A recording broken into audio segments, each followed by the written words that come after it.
અમારી સમ્રાટ સમાચાર ચેનલ સબસ્ક્રાઇબ કરો, લાઇક કરો, કોમેન્ટ કરો અને જોતા રહો પળે પળના દરેક પ્રકારના સમાચારો.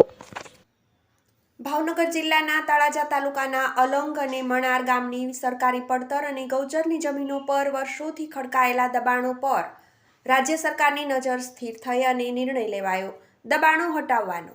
પરંતુ અહીં માત્ર દબાણો જ નહીં પરંતુ મોટા માથાના રાજકીય બેકગ્રાઉન્ડ ધરાવતા ભેજાબાજો દ્વારા સરકારી જમીનો પર ખોલીઓ, ઓરડીઓ, દુકાનો, વ્યવસાયિક શેડ ઉતારી અને તેના વર્ષોથી કરોડો રૂપિયાના ભાડા ઉઘરાવનાર શખ્સો સામે પણ કાર્યવાહીનો તખતો ઘડાઈ રહ્યો છે. આજે તારીખ 17થી તમામ દબાણો હટાવવા માટેની તૈયારીઓને અંતિમ ઓપ આપી દેવાયો છે અને પોલીસનું લોખંડી બંદોબસ્ત ગોઠવાઈ ગયો છે.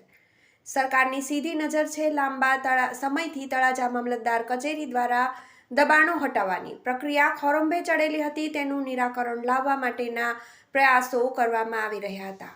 તળાજા મામલતદાર કચેરીના સૂત્રોના જણાવ્યા અનુસાર 459 લોકો દ્વારા 63 હેક્ટર જમીન પર દબાણો ખડકવામાં આવ્યા છે.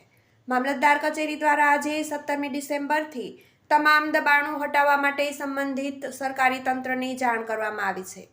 તળાજા પ્રાંત અધિકારી જે.આર. સોલંકીના જણાવ્યા અનુસાર કુલ 6 ટીમો બનાવવામાં આવી છે અને 4 ટીમોમાં નાયબ મામલતદાર અને 2 રેવન્યુ તલાટીનો સમાવેશ કરવામાં આવ્યો છે, જ્યારે 2 ટીમોની રિઝર્વ રાખવામાં આવી છે. પોલીસ તંત્રને સાથે રાખી કોઈ પણ બિનઅનિચ્છનીય બનાવ ન બને તેની તકેદારી રખાઈ છે. 63 હેક્ટર જમીન પરના દબાણો હટાવવામાં આવશે અને તેમાં શેર શરમ કે દબાણ ચલાવી લેવાશે નહીં.